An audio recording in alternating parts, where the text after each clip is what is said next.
একটা এসছি।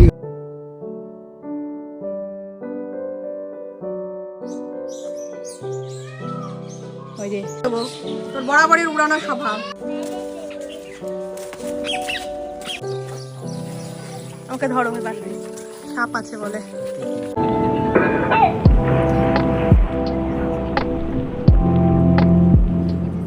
Hello and welcome back to my channel talk story with Rimpa. আশা করছি আপনারা সবাই ভালো আছেন, সুস্থ আছেন, আমিও খুব ভালো আছি।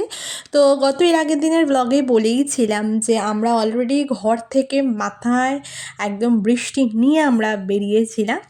তো কিছুক্ষণ রাস্তায় যেতে যেতে মানে যেখানে যাচ্ছি সেখানে যাওয়ার পথে কিছুক্ষণ যাওয়ার পরে রাস্তায় বেশ প্লেজেন্ট ওয়েদার ছিল, মানে বলতে পারেন গরমই ছিল একটু।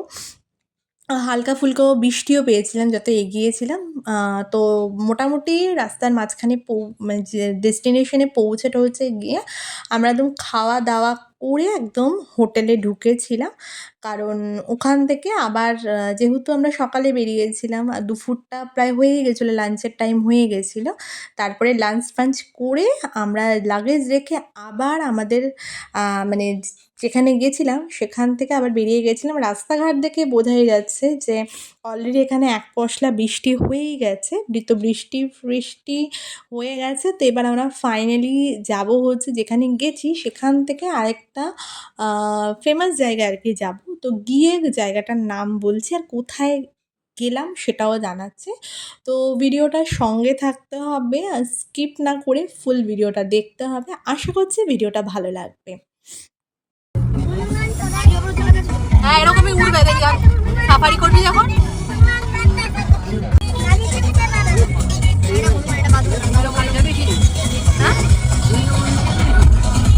দরজা খোলা বল।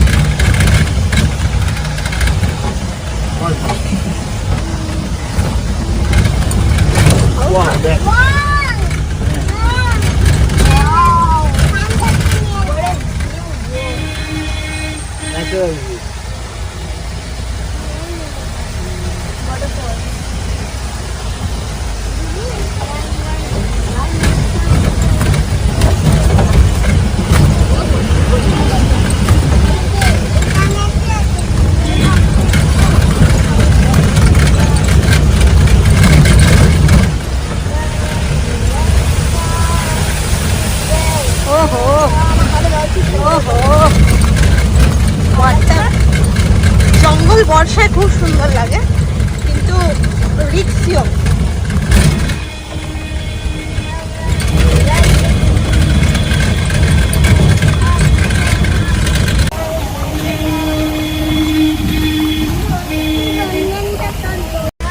হ্যাঁ, আমরা গতবারে দেখেছিলাম এখানে যেতে যেতে।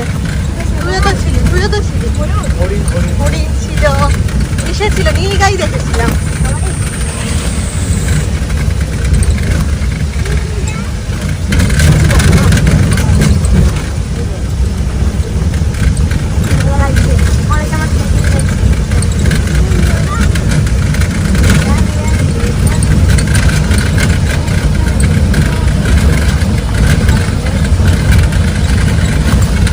তো সকালবেলা ঘর থেকে যখন বেরিয়েছিলাম বৃষ্টি মাথায় করে নিয়ে বেরিয়েছিলাম। এখানে আস্তে আস্তে ওয়েদার বেশ শুকনো ছিল, কিন্তু এখানে আসার পরে আমরা এখন যাচ্ছিলাম জঙ্গল সাফারি না, একটা ফোর্টের ভেতরে যাচ্ছিলাম। তো ওখানে এরকম জঙ্গলের ভেতর দিয়ে যেতে হয়। কোন ফোর্টে যাচ্ছি অবশ্যই জানাবো। তো এখানে আস্তে আস্তে একটু রোদও ছিল, খানিকটা বৃষ্টিও ছিল, তো সেরকমভাবে মানে গাড়ি নিয়ে ঢোকা যায় না, ওখানে পার্সোনালি জিপে করে আমরা ঢুকেছিলাম ভেতরে। তো এবার আমরা ডেস্টিনেশনে পৌঁছে গেছি। তো ফাইনালি আমি জানিয়ে দিই, আমরা চলে এসেছিলাম হচ্ছে রণথম্বর ফোর্টে। তো এটা অবশ্যই সবারই জানা আছে, রাজস্থানে আছে। এটা আমার সেকেন্ড টাইম আরেকবার আসা। কাছাকাছি প্রায় 2000 অনেক দিন মানে 7-8 বছর বাদে আবার আমাদের এগেন রণথম্বর ফোর্টে আসা। তো ফোর্টটা কীরকম কী না কি সমস্তটা আমি আজকে দেখাবো। তো ব্লগটার সাথে থাকুন আর দেখতে থাকুন, আশা করছি ভালো লাগবে। চল এগো তো, ভালো থেকে ধর যা।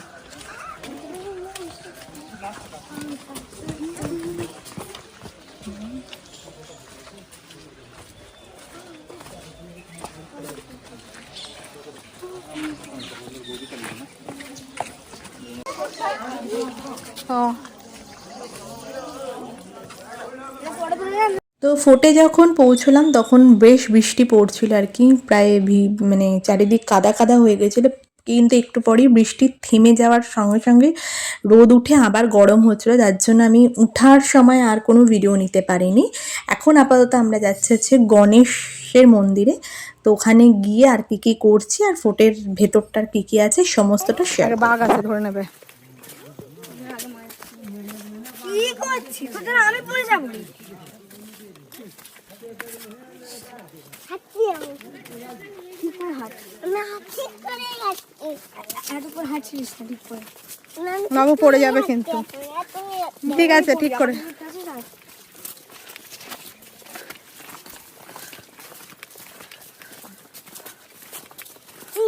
এদিকে তাকাও। হ্যালো বলে, হ্যালো। হ্যালো হ্যালো ওকে ধরো, এবার সাপ আছে বলে। হ্যাঁ বললো সাপ আছে।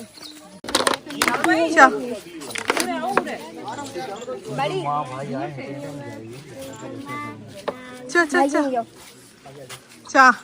আর এই দিকটা একটুখানি তো, আর কিছু নেই, সত্যি কিছু নেই। তুমি কি দেখতেছো? কোথায় গণেশ মন্দির?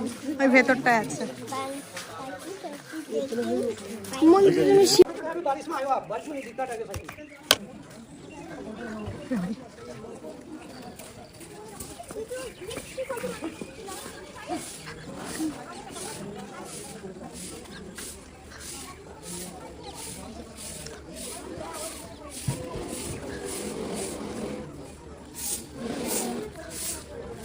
তোমরা যেমন দাঁড়িয়ে আছো ওরকমই দাঁড়িয়ে থাকবে, কেউ নড়বে না। হ্যাঁ,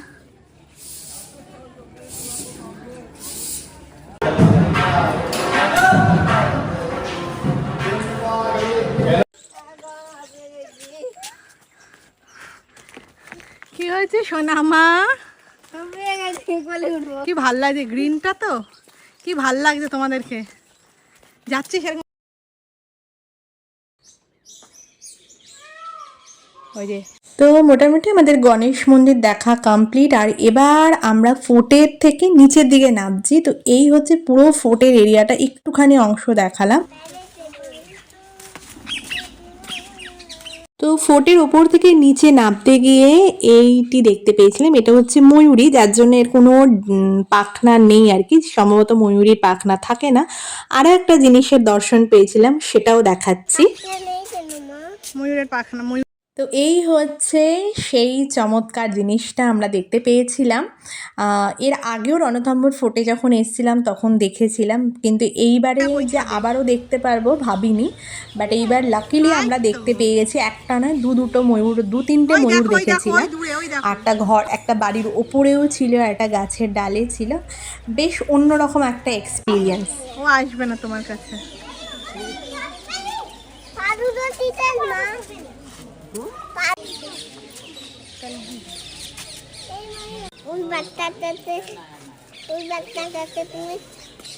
তো এই হচ্ছে মোটামুটি রণথম্বর ফোর্টের চারিদিকটা। এখানে মোটামুটি গাড়ি পার্কিংয়ের জায়গা রয়েছে, আর বিকেল প্রায় পরন্ত বিকেল হয়ে গিয়ে এখন সন্ধে হতেই যায়। তো আজকের ব্লগটা আর বেশি বড় করলাম না, এখানেই এন্ড করলাম। তো যদি আজকের ব্লগটা ভালো লেগে থাকে please like, share and subscribe করতে ভুলবেন না। দেখা হচ্ছে নতুন একটা ব্লগের সাথে, ততক্ষণের জন্য সবাই ভালো থাকবে।